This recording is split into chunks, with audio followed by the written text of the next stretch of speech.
Hello, so welcome sa ating topic. So this is under transformation by trigonometric formulas. Okay, so sa topic na to, ang pinaka-sekreto po is simply ma-identify natin yung tinatawag na mga different cases. Okay? So under case 1, so meron po kasi itong bali 4 cases, no? So under po sa case 1, ang mapapansin po natin dito yung given is meron po tayong integral ng sine, let's say this is sine x, no? And then yung exponent po ng sine, let's say nasa raised to m yan, then meron siyang cosine, kumbaga combination siya ng sine and cosine, ganun. Then yung exponent po niya ay m and n. Okay? So, yung m and n po ay integers. Integers po siya. Kaya lang, may condition po dito na ibibigay, no? So, dito, ang first condition natin, yung cosine is, o yung m natin, n, or m, kahit alin sa dalawa, ang condition po natin ay add. Yan. Okay?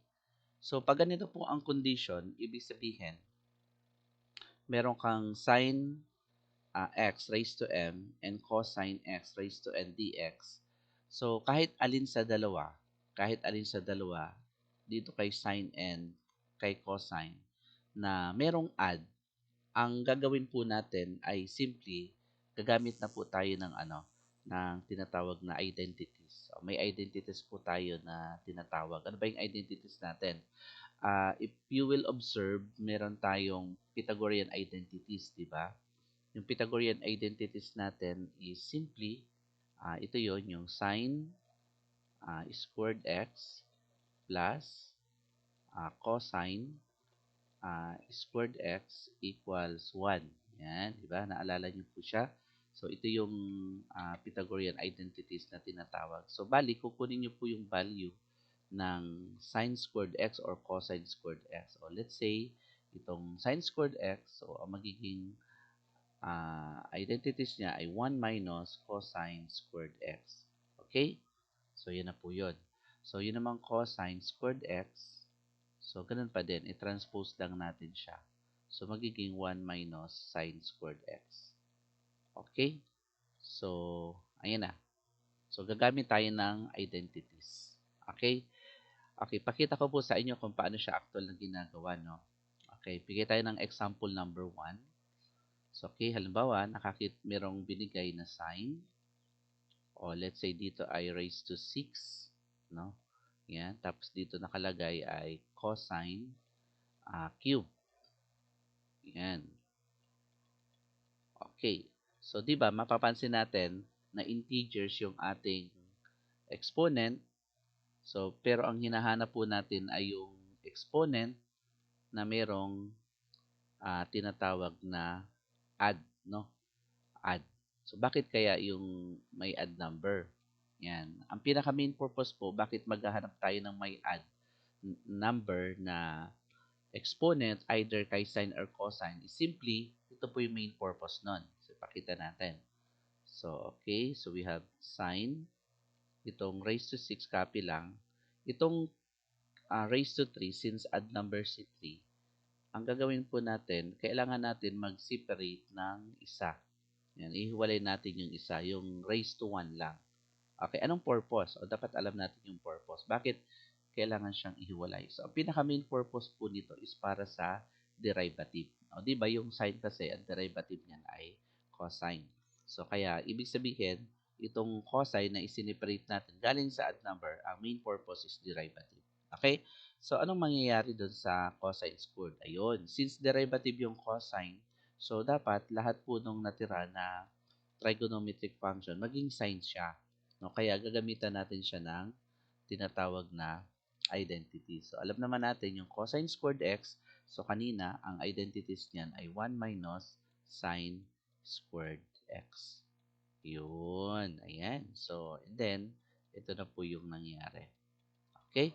Then, Ang susunod na lang po dyan is simply gagamitan natin siya ng algebra.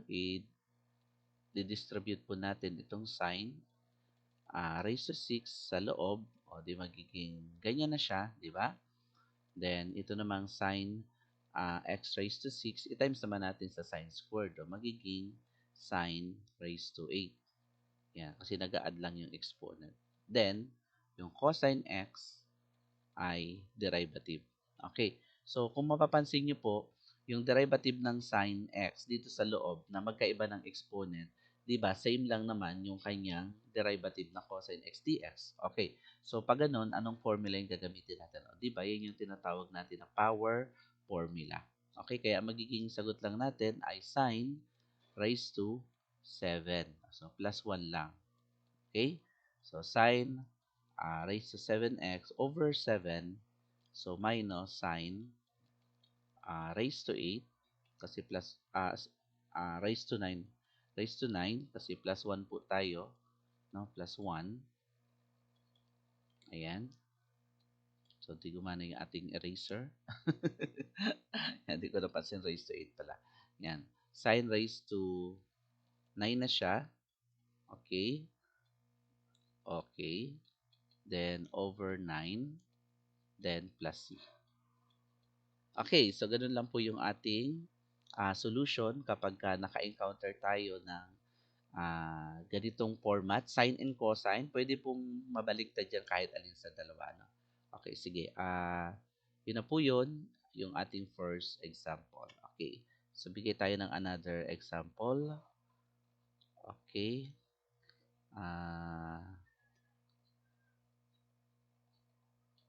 Okay, nawala yung aking ano. Ayan. Okay, so another example tayo. Okay, so example number 2, gawin naman natin kay cosine. Okay? Number 2. Second example natin.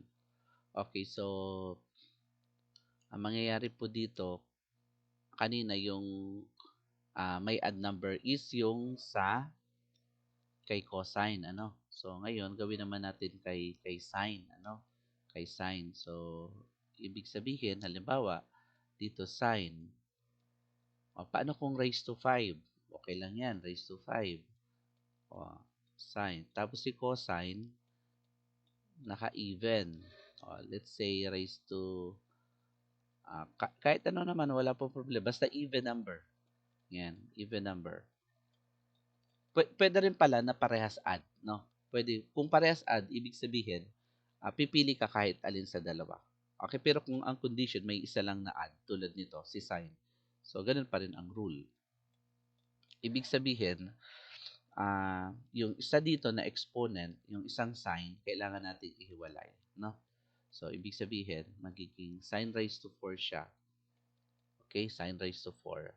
Tapos may cosine raised to 8 tayo dito. Yung isang sign galing sa sin raised to 5, yan, ihiwalay natin dito. Yan. Okay? So, this time, ang mangyayari naman, ang sin x dx ay derivative ng ano, ng cosine. Pero 'di ba pag C negative, so man-neutralizing factor na lang tayo. Okay, pero yung sin raised to 4, yan, yung sin raised to 4. So ang gagawin po natin, magiging ano yan, magiging sin squared muna. 'Di ba? Magiging sin squared na naka-squared. Yan. Kasi 'di ba, ang sin squared x na naka-squared ay sin raised to 4. Papakita ko lang sa inyo paano natin siya magiging function of cosine. Magiging cosine x raised to 8, then meron tayong sin x dx. Okay? Okay.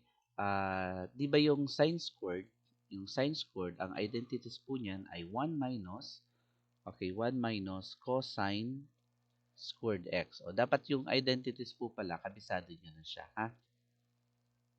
Kabisado na siya.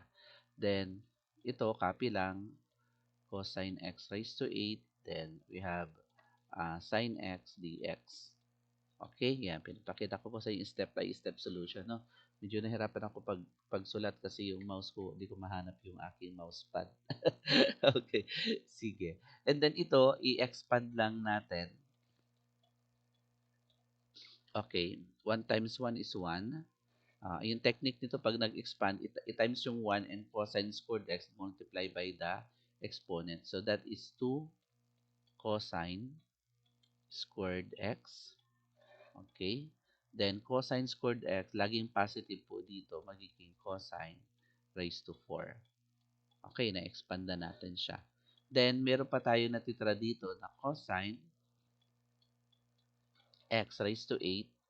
Then, ita-times pa po natin yan sa loob. Bakit? Kasi, ah, dapat pag sin x dx yung derivative, lahat cosine yun nandito sa loob. Okay?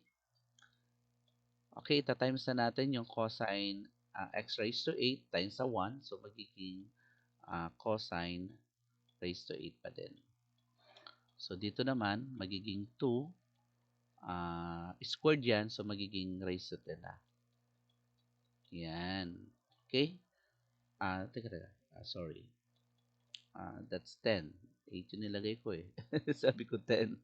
Okay. Sige, raise natin. Yan, raise to 10 na po to, no? So, pag multiply, ano nangyari? Ayan, sige. Okay, asan na yung pen natin? Okay. Cosine x raised to 8 times cosine squared, magiging raised to 10. Yan. Plus, raised to 4 raised to 8, that's raised to 12. Diba? Raised to 12. Yan. Ayan. Okay?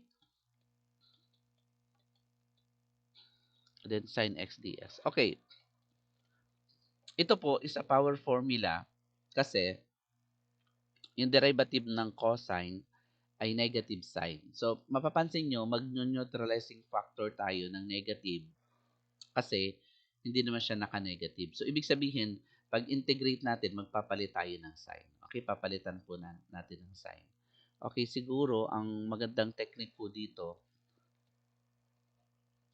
laging unahin natin yung positive. Tulad nito, kung uunahin ko to, magne-negative. So, magsimula ako dito sa negative. Total, magdadagdag lang tayo ng 1, di ba? Kasi yung derivative ng cosine ay negative sign. So, ibig sabihin yung exponent natin plus 1. So, over 11. Kaya, magiging sagot na natin dito ay magiging positive na to, no? Magiging 2 over 11. Yan, over 11 siya dyan. Then, cosine raised to 11. Okay?